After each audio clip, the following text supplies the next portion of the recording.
हे दोस्तों नमस्कार। एक बार आप सभी साथियों का फिर से स्वागत है आपके अपने यूट्यूब चैनल एग्जाम गुरु सेंटर में। दोस्तों आज है 2 सितंबर 2020 के जितने भी महत्वपूर्ण क्वेश्चन बनेंगे उन्हें हम आप सभी साथियों तक वीडियो के माध्यम से शेयर कर रहे हैं, जिसे आप सभी साथी लास्ट तक देखें। अगर पसंद आए तो ज़्यादा से ज़्यादा शेयर और लाइक करें। शुरू करते हैं, पहला क्वेश्चन देखते हैं। पहला क्वेश्चन है, देश की सबसे बड़ी कंपनी भारतीय जीवन बीमा निगम की स्थापना कब हुई थी? ऑप्शन ए है 30 अगस्त, बी है 31 अगस्त, सी है 2 सितंबर, डी है इनमें से कोई नहीं। राइट आंसर क्या होगा? ऑप्शन नंबर सी 2 सितंबर। दोस्तों भारतीय जीवन बीमा निगम या एलआईसी भारत की सबसे बड़ी जीवन बीमा कंपनी है और देश के सबसे बड़ी निवेशक कंपनी भी है। यह पूरी तरह भारत सरकार के स्वामित्व में है, जिसकी स्थापना 2 सितंबर 1956 ईस्वी को हुई थी। भारतीय जीवन बीमा इसका मुख्यालय मुंबई में है, जिसके प्रेजेंट टाइम अध्यक्ष हैं एम.आर. कुमार।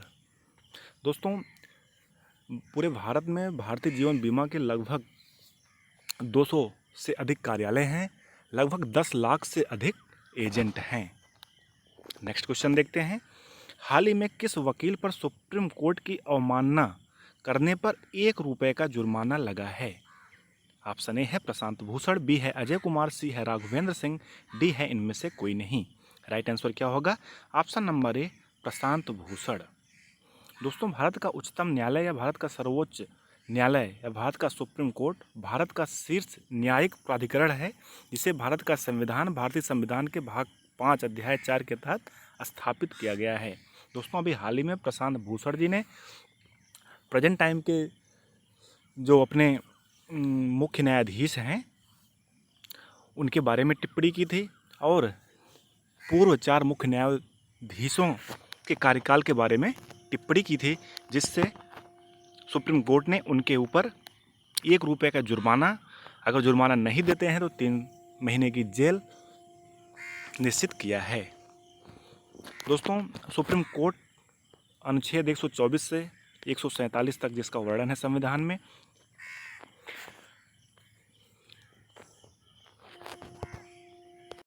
और प्रथम मुख्य न्यायाधीश जो थे आचार्य कानिया जी थे, हीरालाल कानिया जी, और जो प्रेजेंट में भारत के मुख्य न्यायाधीश हैं वो कौन है?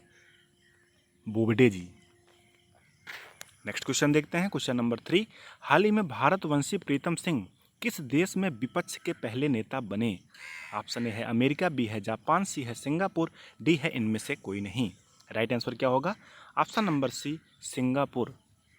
दोस्तों अभी हाल ही में भारतवंशी यानी मूलतः भारत के प्रीतम सिंह सिंगापुर देश के विपक्ष नेता बने हैं, जो वर्कर्स पार्टी से संबंधित हैं।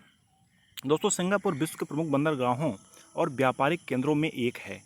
यह दक्षिण एशिया में मलेशिया तथा इंडोनेशिया के बीच में स्थित है। दोस्तों सिंगापुर के नाम से ही शेरों का शहर, जिसका शाब्दिक अर्थ है सिंगापुर, शेरों के शहर के नाम से जाना जाता है। अगर सिंगापुर की कैपिटल की बात करें, सिंगापुर सिटी, मुद्रा सिंगापुरी डॉलर, राष्ट्रपति हैं हलीमा याकूब और प्रधानमंत्री हैं ली सियन लूंग जी। अगला क्वेश्चन देखते हैं, क्वेश्चन नंबर 4। हाल ही में दुनिया के सबसे कम उम्र के मानव कैलकुलेटर कौन बने? इंपॉर्टेंट है दोस्तों। ऑप्शन ए है नीलकंठ भानुप्रकाश, बी है विश्वनाथन आनंद, सी है शकुंतला देवी, डी है इनमें से कोई नहीं।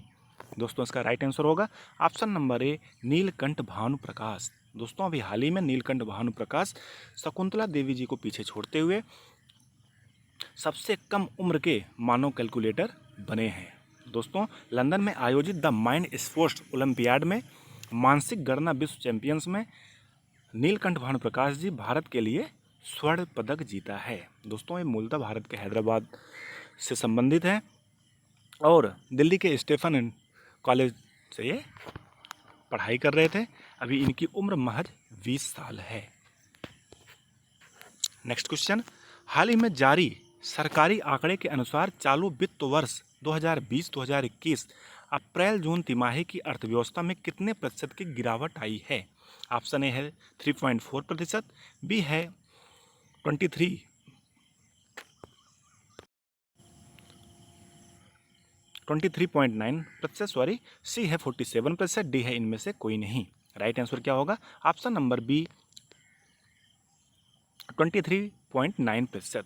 दोस्तों हाल में जो सरकारी आंकड़े जारी किया गया है उनमें चालू वित्त वर्ष में अप्रैल जून तिमाही में अर्थव्यवस्था में 23.9% की गिरावट आई है, जो सबसे बड़ी गिरावट है। केवल कृषि के क्षेत्र को छोड़ के सभी क्षेत्र में काफ़ी गिरावट आई है। कृषि के क्षेत्र में 3.4% की वृद्धि हुई है। संचार और परिवहन में देखा जाए तो 47% की गिरावट आई है। नेक्स्ट क्वेश्चन देखते हैं, क्वेश्चन नंबर 6। हाल ही में भारत के पूर्व राष्ट्रपति प्रणब मुखर्जी जी का निधन हुआ और भारत के किस सम्मान से सम्मानित थे? ऑप्शन ए है भारत रत्न, बी है पद्म भूषण, सी है पद्म विभूषण, डी है इनमें से कोई नहीं।